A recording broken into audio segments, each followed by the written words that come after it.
Hey guys, it's John and Jackie of OpenLove101.com. Welcome to our show. Today is another episode of Ask John and Jackie, where we take your questions on Instagram, email, wherever they may come. And we have some special guests to answer your questions today, Dave and Alex of Dirty Vibes and Desirous Parties. That's my radio voice, if you couldn't tell. Kind of deep, sexy voice. That's what Jackie and I, when Jackie and I first met, we met on the phone. Well, we met it in high school, but when we reconnected, it was she liked one of my Facebook posts. We chatted like this for a minute, and then I'm like, can you talk on the phone?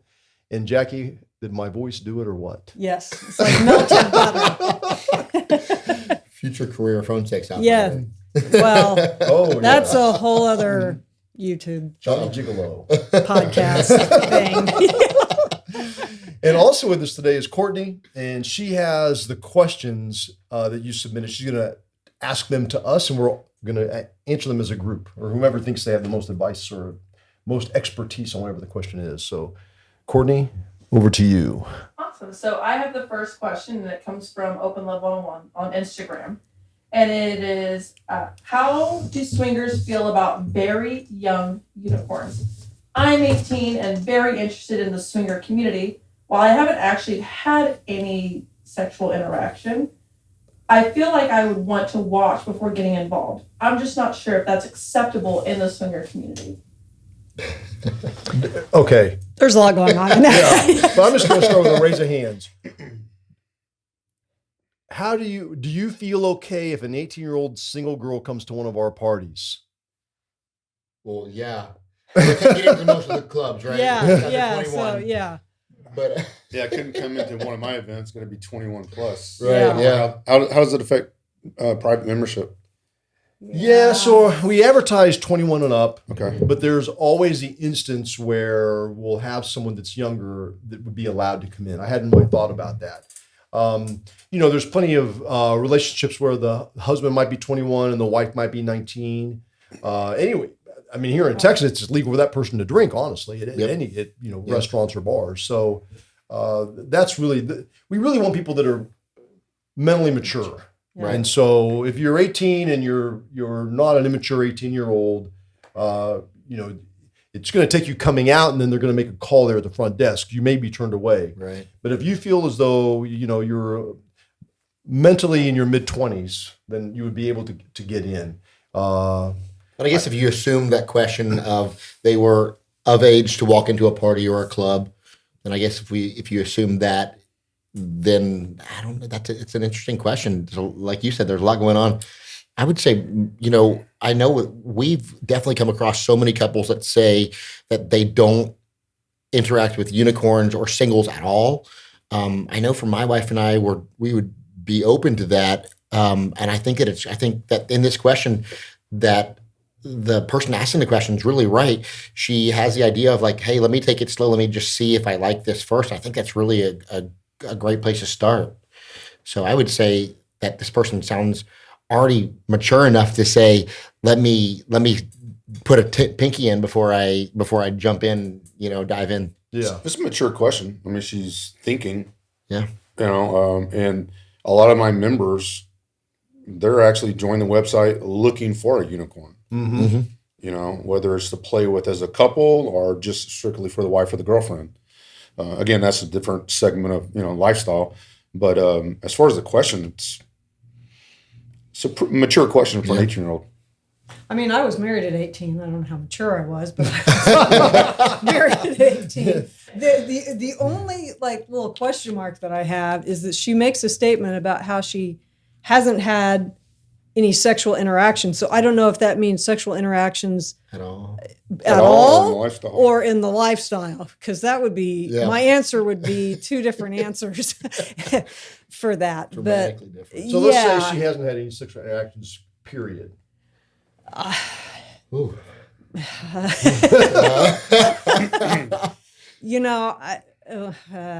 I would probably, my instinct would be get yourself figured out first before you jump into the deep end, because you're going to be, even though you're going to be in a sexually positive environment, it's a lot. It's a lot to absorb. And, I would want to make sure somebody has a really good relationship with themselves. And again, like I said, there's a lot going on in this question. I would feel like I would need to know more about this person before I just give out a blanket statement. But, 18, it's pretty young. Yep. You're definitely making adult decisions. And, I wouldn't sway her away from experimenting, but, I think it would be important for her to know, the environment that she's getting into. She's not going to be getting into an environment with a bunch of other 18-year-olds. Right. She's going to be getting into an environment with a much older, with older people for sure. And and that could be a benefit because these people are going to be, Sure.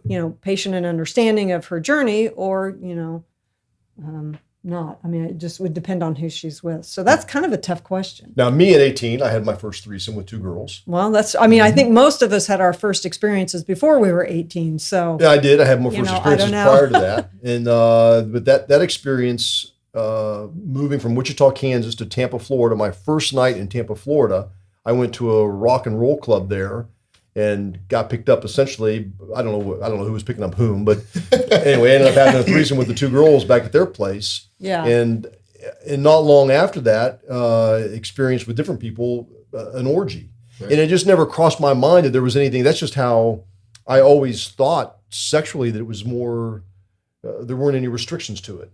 Well, first off, with that radio voice, they probably were picking you up.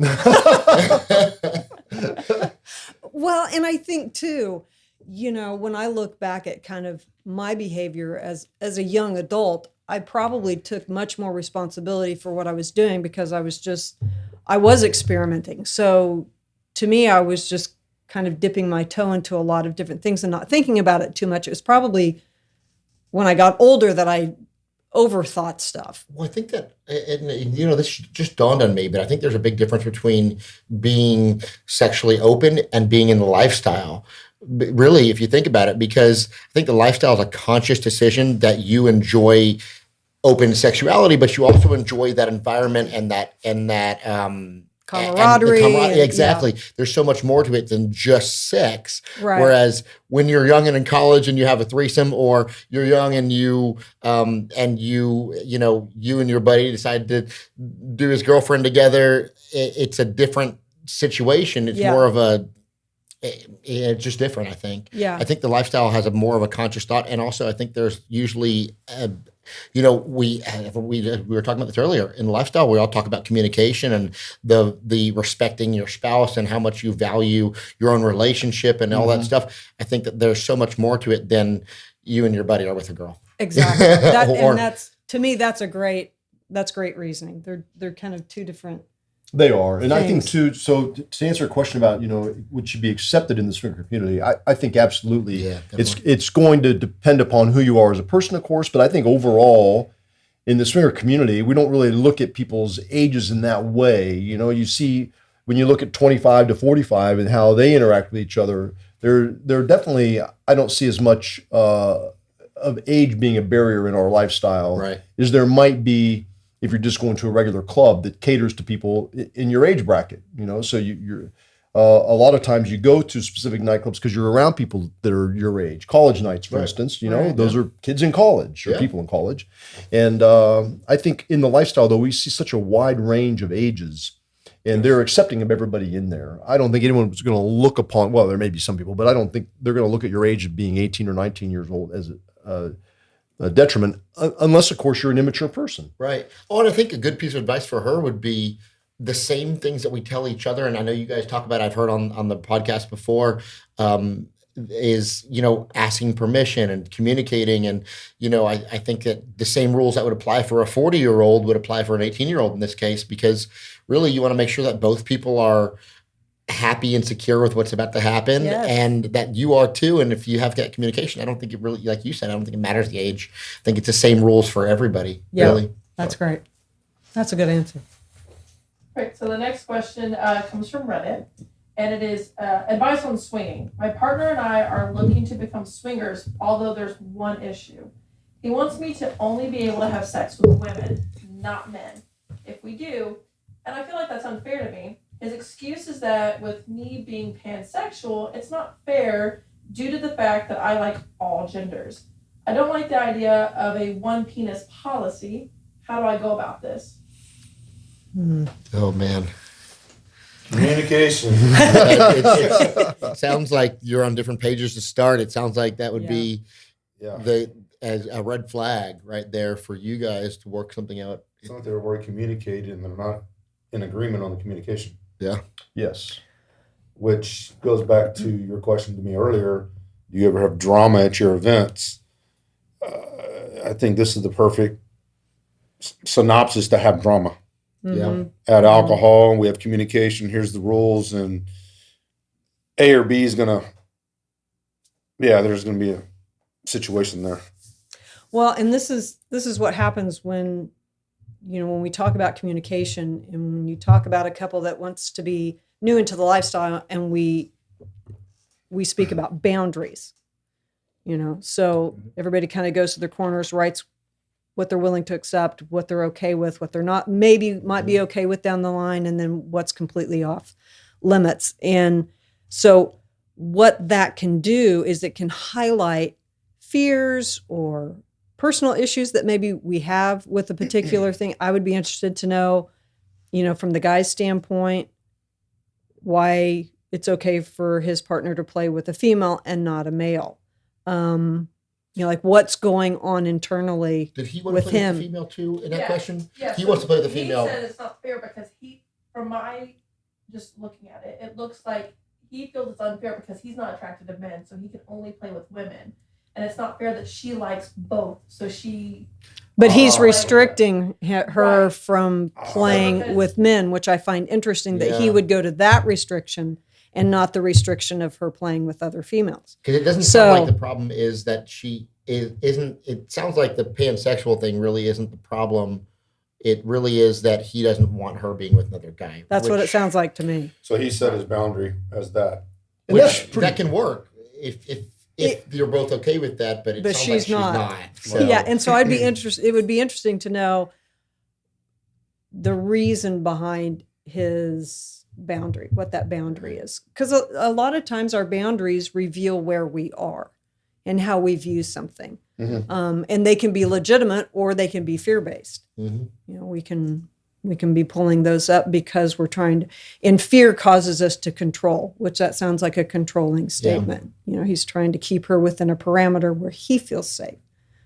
And I see it. It's very common Yeah. for people that want to get into this swinging lifestyle or some kind of an open relationship where many times it's a couple and you don't hear about the reason why the restriction is they're only going to look for a single woman. Right.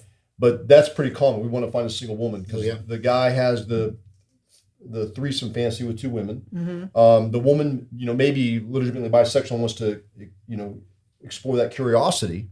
And so that's what they come in the club looking for. Right. Now, I have seen many times where they may not find that single woman, but they find a single guy they can play with, and they end up playing with a single guy. It doesn't sound like that would happen here, but Right. I see you don't find you do find couples that are looking for a single guy as their first experience, but mostly I think it's probably looking for a single woman or a couple. And with couples, a lot of times when it's looking for a couple, it's going to be soft swap only because of that same fear. The guy has a fear of his wife being with someone else. Well, the woman may have a fear of the husband being with the guy's wife. And so you really have to, it really takes more communication there, I think. And my advice would be if you're able to accept it now, see if maybe your husband's fear of you being with another man is maybe just a yellow flag. Maybe he would be okay with it in the future. He's just not yet. So maybe trying it in the beginning the way he's talking about it and seeing how that works for you guys. See, I would think maybe the best way to start would be that she can play with the girl and he can watch, Mm-hmm. and maybe even they want to allow some soft whatever, but if I think that most men get enough pleasure out of watching that, that he probably gets pleasure and they get to kind of test the waters that way and go from there. I think it would be, once again, I think I said earlier, it's I know my this might sound crazy, but I remember my mother always telling me she never forgets anything, and my wife has definitely been that same world. My wife doesn't forget when I did something wrong and 12 years ago at 12:06 p.m. She can tell me that she can recite exactly what I said and what I did. I would hate to be him in the situation where he did something and she allowed him hesitantly to do something because she was trying to please him, and then now she holds that against him for forever. That's a great point. Yeah. Well, and then there's the flip side of, they've got this conversation and they're talking about it, and they actually have agreed to move forward with play, and he's okay with her playing with another woman. And it doesn't even sound like from the question that's even happened yet, Right. but she's already thinking about what she's not allowed to do instead of Right. let's get through this hurdle of what we are going to do Yeah. and see, it's a way, it can also be a way, especially if this is a fear of his, it can be a way for her to honor that in order for him to build up some positive affirmation or files, I always call it, in his head about this is going to be a safe space for me. We can do these things, and maybe my fear is abandonment, or maybe my fear is I'm going to lose my partner if I allow her to do that. So it can be a baby step way of everybody getting to enjoy this new kind of play activity or surrounding, but then yet everybody can still feel safe and just be patient with him instead of you're not letting me do what I want to do kind of thing. I guess my question to that would be, and I think you touched on it, have they been out to the club? Right. Have they been around an atmosphere? Right. That's a good point, and if too. they haven't, then I would encourage them to come out to the club, feel the vibe, the atmosphere, the sexiness, and go back and communicate and talk about that. And as you said, slowly progress, call it, you have the playrooms, which, you can walk in and just catch the vibe and see if they're comfortable with that, and just baby step it, and then keep communicating and see if his toe in the sand line, changes or is the same way, and just see if they can work around it. Yeah. Yeah. I agree. Yeah. Another option is to sign up at openlove101.com on our email list. And then you can find out how you can contact Jackie and I, and we can talk about Do some coaching coaching. guys. Yeah. For sure. And we can maybe walk you guys through what you're going through here. Yeah. So great question. Thank you. Courtney? Awesome. This one comes from our Open Love 101 plus Instagram again. And it is, are growers well accepted in the lifestyle? How are growers accepted in the lifestyle, especially around clubs? Sorry. I'll really put you on the spot with these questions. Could a tiny softie be a deal breaker for some people? Does it make it harder to match with others? So she's talking about Growers versus showers. Yeah, Growers that's it. versus Growers showers, and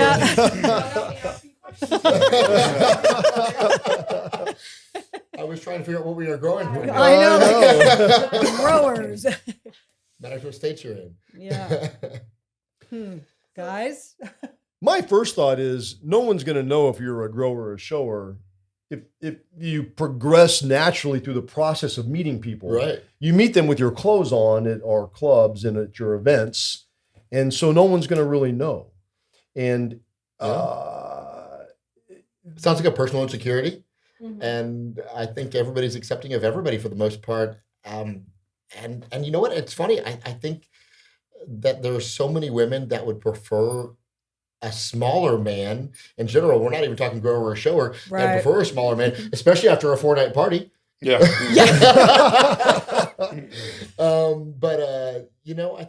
I think you're right, John. Nobody really knows. I will tell you, I wear some stupid outfits, and every once in a while, I'm like, man, I wish I could shove an avocado in there or something, so you're saying you're a grower, not a shower? I think I would say I definitely think that. Yeah. Yeah, I'm the same. Yeah. I'm realizing that with this question, there's a lot of pressure on you guys. Oh yeah. Well, size The- matters, remember? That's Yeah, the well, whole and thing. that's what we tell guys. Size matters. I mean, that's a lot of pressure for you guys that I think ends up being just like what this person is asking. Like they get really, myopic on that topic. Like this is the only thing that's going to matter to the Right. women, and it's not. I mean, I can tell you right now that it's your tongue that's going to matter. You know, that, I mean, there's so much emphasis, I think, on that one appendage that I think it's really unfair to you guys in a lot of instances. I mean, yes, it's a very integral part of intercourse, but there's a lot of other things that we can do from a sexual standpoint to ease that pressure. I mean, what is that? What do you guys go through with that? I mean, how much pressure is there? I can tell you as a kid, my stepdad used to yank off my bathing suit in the pool, and I was really self-conscious because he would take my bathing suit off, put it up on, and I forgave him for this years and years later, but I was mad at him for a long time about doing it. On a number of occasions where I'd have to get out of the pool naked and run across the pool deck to get my suit back. He would make me do it. And I was so self-conscious about my size, just about. And so one year we went skiing in Colorado, and my stepdad wanted to go to the sauna. And so I went in the sauna. I'm like, I don't remember, 10 or 11, 12 years old. And I went in the sauna with my towel covering myself, and I thought myself into having a hard on. And then I exposed myself at that point. I'm like, look how big I am. Because I knew my stepdad was so embarrassed. We left the sauna pretty shortly thereafter. And so from a young age, I thought that size does matter. And I thought it was based on that, Oh my God. And it wasn't until I became an adult and later in life that I realized that wasn't a thing. There wasn't a thing. So there is pressure on men, in that. A ton. I think that's, God, I think it's a reality. And I think most women actually understand this, but I think that there is a ton of, I can tell you, I've been in sexual situations where a guy has said to me, wow, that's nice. Or I've heard somebody else say to somebody else, oh man, you're, doing good over there, buddy. Yeah. I think that the funny thing is, I think that as much as it may be something that we don't want to say to each other in the way I'm about to say it, but we all thinking about what the other one's got. Right. I think so much. And I'll tell you, it is a stigma. I definitely think that there's a reality to that. So. I don't know. I never really. I don't know. It's a good question. I haven't really. I've been around the party scene for 25, going 26 years. I've just never had the conversation with the guys. It's just like, oh wow, he's fucking hung, awesome, But I've never worried about it as myself, So I'll tell you. I said this something. This is actually a really funny thought, but I've said this forever. I said before I was in the lifestyle, I had probably seen one or two penises. My little brother and maybe somebody in the gym or something like that, Right. And get in the lifestyle, be in the lifestyle for a year, and holy crap, I've seen 100. Now it's been 10 years. You just don't think about it. Yeah. It's. I don't know. I'm saying not. It becomes common. Right? Yes. Right. Go to hedonism too. There's 200 some odd rooms, and there's 200 plus penises walking around, and you just don't think about all it. different shapes and sizes. Now, you say that you never did because maybe you didn't have the trauma that I had as a kid, right? And I would consider that would have gave me traumatic, Yeah. And the trauma of being in the sauna and thinking that's what I had to do to make myself look, bigger. Yeah. For some reason at that time that was important to me, and then early in my adult life I felt the same. It wasn't until I had enough experiences with women that I realized that I was a good size, and it never was a negative in my experiences. Yeah. So, there are definitely different mindsets that this person obviously feels as though, that looked matters. at, it matters to women. But I don't think, from what I've heard and what I've seen in lifestyle, whether you're a grower or a shower, that's what it comes down to. Because ultimately, most men, once they get erect, there's enough there to satisfy women. And and it's a good question. It again, I guess goes back to the unicorn question earlier. Have you been in the lifestyle? Have you been onto the scenes? I guess the same question to him. I guess when we've been around the lifestyle a long time, we all start by watching porn. Mm-hmm. That's where you get your fantasies and all porn. And the lifestyle is not like a porn film. No. Nobody's walking around. Everybody's not walking around with a 10-inch. Strictly hard 24/7, It's we're humans. It doesn't happen. But if you want to get in the lifestyle, you start by watching porn, and it gets overwhelming. You're like, holy moly, you know, is everybody going to be like that? Right. It's not like that. But I think we Right. all psych each other out. You know, I think what you said actually about the sauna is really, really interesting because I think it's actually, you can compare that to what real life is and the lifestyle sometimes. I think there's a lot of guys that, and I know this is slightly a different subject, but there's a lot of guys that are thinking so much about how they look and whether or not they're seen as, you know, I've got a big one or I don't, and I can get it harder than this guy and I can perform better, that sometimes they can't perform because they're thinking about it so much. Overthinking Right. it. Right. Oh, it And can then, become a mental block. Yeah. yeah. Yeah. And I think that as we get older, things change, right? You know, sometimes it's harder to get hard. Sometimes it's harder to finish. Sometimes it's harder to, there's just so many other things to think about that I think that we end up psyching ourselves out on that. Well, and the most important aspect of it is a single man or as being as a couple is to meet people, and you're meeting them with your clothes on normally, right? Would you say, Jackie? It's the personality. It's about the guys that come up to you and introduce themselves to us and are pleasant and well dressed and have something other to talk about rather than whether they're a girl or a shower. From initially you're going to learn about the person, and that doesn't matter at that point. Thanks for talking about me. That was so nice. I know. I like this. Do you suit agree too. with that, Jackie? Oh, yeah, absolutely. I mean, there's just a lot of different things. It's just not one thing. It's everything. So, yeah. Good question. It was a good question. The next one is from Facebook, and it is my wife wants to start using a vibrator. I feel insecure about it. What should I do? Buy her two. Thank you. I was going to say encourage it.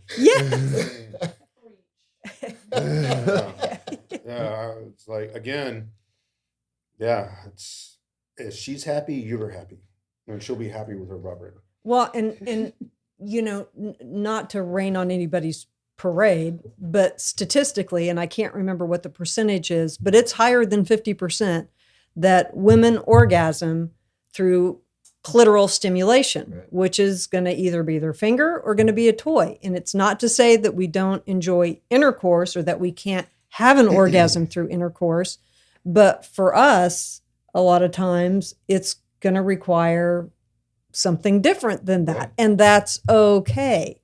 Now, to feel insecure about it, I would be interested in what the insecurity is stemming from.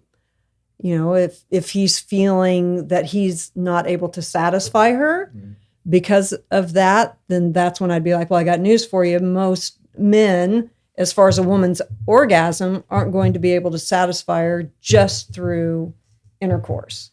It's going to take something else. So it can be a great, huge benefit to get those toys. Like you said, don't, go get her 2 or 5 or 10 or use it as a way to experiment. Yeah. And I think I've even known guys that like vibrators. Yep. So anyway. Buy her a dozen roses and a vibrator and bring it home. Yeah. but there are men out there that have a huge fear, Show her. insecurity about their wife using a vibrator. For some reason, I don't understand it because I have always been about a woman using a vibrator. I mean, I love seeing a woman have an orgasm, an exceptional orgasm, the kind that maybe I can't provide by just, intercourse.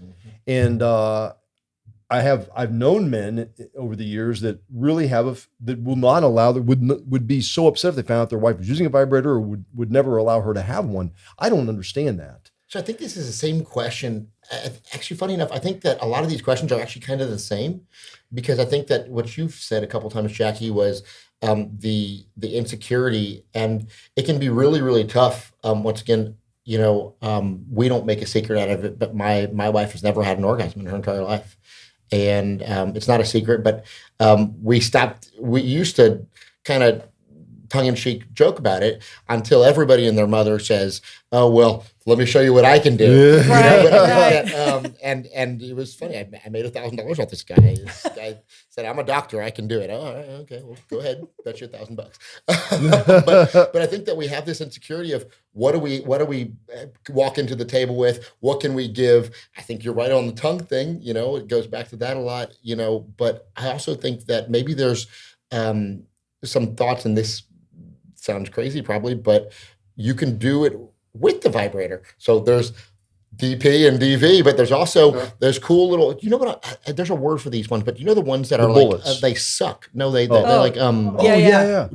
I don't even know what they're called. It's I like don't a know what little they're called either. clitoris sucker thingamajiggy. They got They're all so cool. types. But you can have intercourse, and you can have that kind of Yeah. vibrator experience. My wife thinks that little sucker thingamajiggy is amazing. I call it a costumist because it reminds me of a little sucker fish. But it works. You know? There we go. I made that less sexy. You did. That was less sexy for Thank you. sure. Thank you. I'm good at that, as she always tells me. I'm good at making things a little bit less sexy. He's probably going to have an issue because your wife, girlfriend, when you have sex, she has a certain sound. She moans a certain way and all that. When she knows how to give herself pleasure with a vibrator, it's going to be game changing. You're going to hear sounds that you probably never heard before. That's an excellent point. Yeah. And that's going to probably lead to more insecurity. Yep. But that's nature. That's human. And then that's, she's giving herself an orgasm. She's going to know how to do it just right. And she's going to hit all the octaves and, all that. So, but to me, it's healthy. Yeah, so that's what I don't understand. Like the comment you just made. If with Jackie, I mean, I love her unconditionally. I want her to be happy. Mm-hmm. And if that toy is going to have her screaming out different noises you've never screamed before, I want to hear her. Yeah, because I'm in love with her and I want her to be pleasured. That. And so for someone to have so much fear to hold that back, and I think that person needs to maybe figure out where that fear is coming from. But John, I think we also got to remember that I think it's out of love that he wants to be the one to give her that also. So I think that his intentions are probably not that I don't want you to have this. I think it's more of I want to give that to you.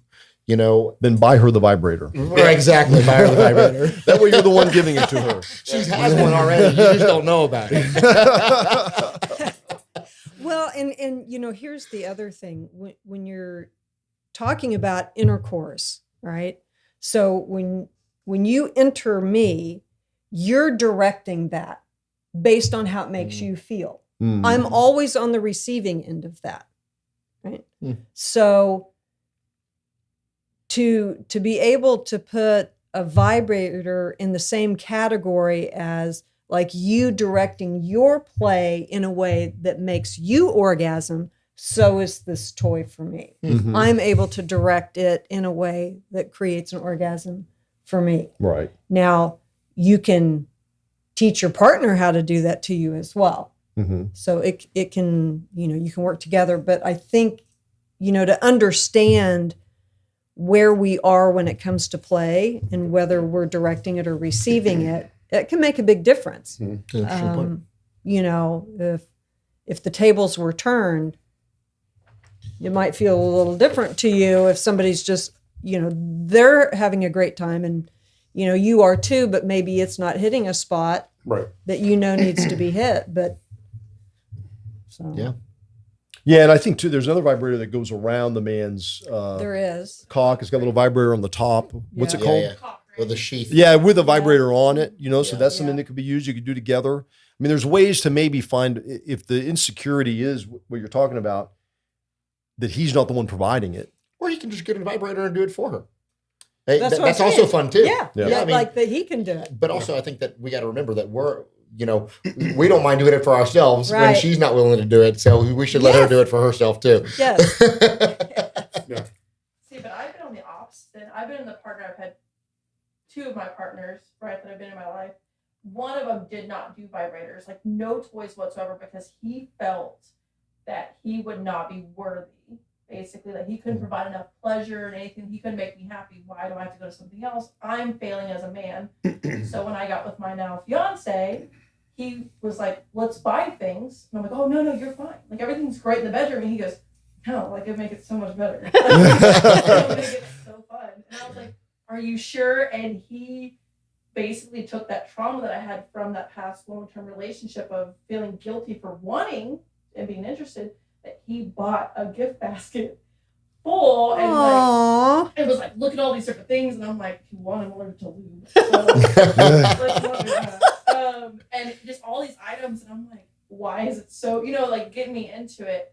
And so I think, I mean, being on the other end, I've had a partner that's just, I guess maybe from porn, from with his family, from not family per se, but growing up in society, that if he had to go to someone else or use something else, he wasn't doing enough to provide to make me happy. While now my new partner is like, no, like this is great. Like I don't have to do anything. I don't have to worry about rushing and keeping up, where being short. It's like, okay, I know it's gonna be a short day. Let's just go here type of thing.